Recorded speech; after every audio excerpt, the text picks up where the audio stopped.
আসসালামু আলাইকুম ওয়া রাহমাতুল্লাহি ওয়া বারাকাতুহু। আজকে আমাদের মুসলমানদের করোনা অবস্থা অতি খারাপ এবং আমরা বদলা চাইছি।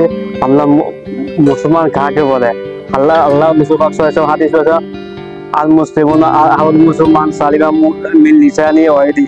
মুসলমান ওনাকে বলে যা হাত এবং জবান এবং অন্য হাত থেকে অপর মুসলমান কি থাকে, নিরাপত্তা থাকে।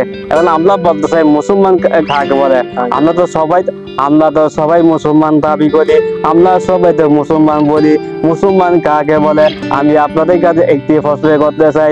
ও ভাই মুসলমান, আপনি ইমাম সাহেব হয়েছেন, আপনি মসজিদের মুয়াজ্জিন হয়েছেন, আপনি ডাক্তার হয়েছেন, আপনি ফিজিশিয়ান হয়েছেন, আপনি উপদেষ্টা হয়েছেন, আপনি শিক্ষামন্ত্রী হয়েছেন, আপনি মেম্বার হয়েছেন, আপনি চেয়ারম্যান হয়েছেন, আপনি রাজা হয়েছেন, আপনার বাদশা হয়েছেন। আপনি যখন ডাক্তার হয়েছেন, আপনি যখন বিচার করবেন, আপনি যখন ডাক্তার হয়েছেন একজন আপনি সেবা দিবেন, তখন আপনার জবান থেকে আপনার হাত থেকে মুসলমান সে হস্ত দিবেন না। ডাক্তার সাহেব বলতেছেন ভাই আমি তো মুসলমান আছি, না না না, আপনার জবান দ্বারাই আপনার হাত দ্বারাই অপর মুসলমান হস্ত আছে। ভাই আমি কি কষ্ট দিচ্ছি ভাই? আপনি তো একজন গরিব মাছ, আপনার অসহায় মাছ থেকে 5,000 টাকা বিক্রি নিচ্ছে, 3,000 টাকা বিক্রি নিচ্ছেন। আপনি দাঁতে একটু কমাই রাখেন ভাই। আপনি দাঁতে এলে তো আপনার হাত দিয়ে তো আপনি হাত দিয়ে আপনি একটি ফিজিক্যাল লেগে দিচ্ছেন, আপনি একটা স্লিপ লেগে দিচ্ছেন, আপনি একটা 10 লিখেছেন, আপনি সেই ফার্স্টে ওষুধ নিয়েছে। তাকে তো 5,000 টাকা দরকার নাই, তাতে 3,000 টাকা দরকার নেই। আপনি তার থেকে 200 টাকা নেই, আপনি তার থেকে 500 টাকা, তার থেকে 1 টাকা নেয়, তাহলে আপনি মুসলমান ওষুধ থেকে আপনার অপকারিত আপনি ওই ডাক্তার হয়ে মুসলমান হয়ে যান কেন? আল্লাহ রসুল হাদিসে আমরা মান সালিমা মুসলিম মিন লিসানি ওয়া ইয়াদি। আপনার হাত থেকে বা জবান থেকে অপর মুসলমান কি থাকবে নিরাপত্তায়? আমি আলেম হয়েছি, আমি কেন আমি আলেম হয়েছি, আমার কাছে কোনো বিষয় আসলে, আমার কাছে কোনো একজন গরিব আছে, আমি তাকে সাহায্য করে দিই, আমার যেন আমি মুখ দিয়ে জবান দিই। এখন আমরা দেখে যাই এই চল তুমি এখান থেকে চল, আমার কাছে এখন কিছু নেই, আমরা এটা না শুদ্ধ ভাষা বলি।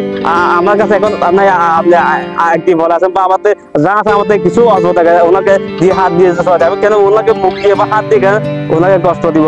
এসব কষ্ট দেওয়া থেকে আমরা কি থাকতে পারি, বিরত থাকতে পারি। এবং আল্লাহ রসুল যে হাদিস, আল্লাহ রসুল আদর্শ মতো আমরা সবাই আল্লাহ রসুল কাছে একজন মৃত্যু মহিলা আসতো, মহিলা আসতে রসুল কিছু চাইছিল, কিছু একটা হাজর ছিল, রসুল হাজরটা না গাইয়ে মহিলাকে দিয়েছেন। একটি মাসের সিদ্দিকা আনহার কাছে একজন মহিলা আসতো, তার সাথে দুইটা মৃত্যু মেয়ে আসলো।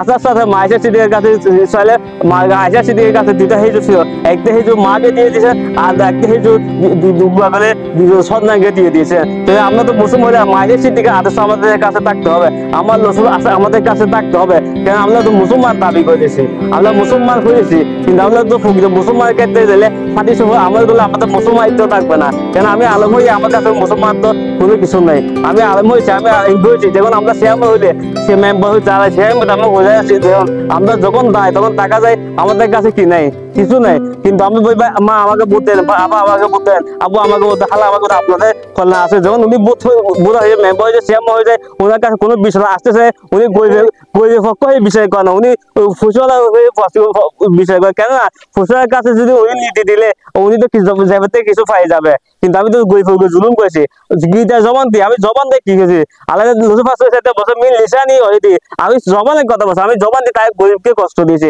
আমি জবান দিয়ে ওই গরিবকে কষ্ট। কিন্তু জায়গা বলেন আমি বলছি আমার যেন গরিবকে সঠিক বিচার করছে, আমি সঠিক বিচার না করে আমি জ্ঞা করেছি, আমি গরিবকে নারী আমি ফুসল ভোগে লাই দিছি। কেন আমাকে ভোগ দিতে হবে? আমার বক্তব্য শেষ করলাম।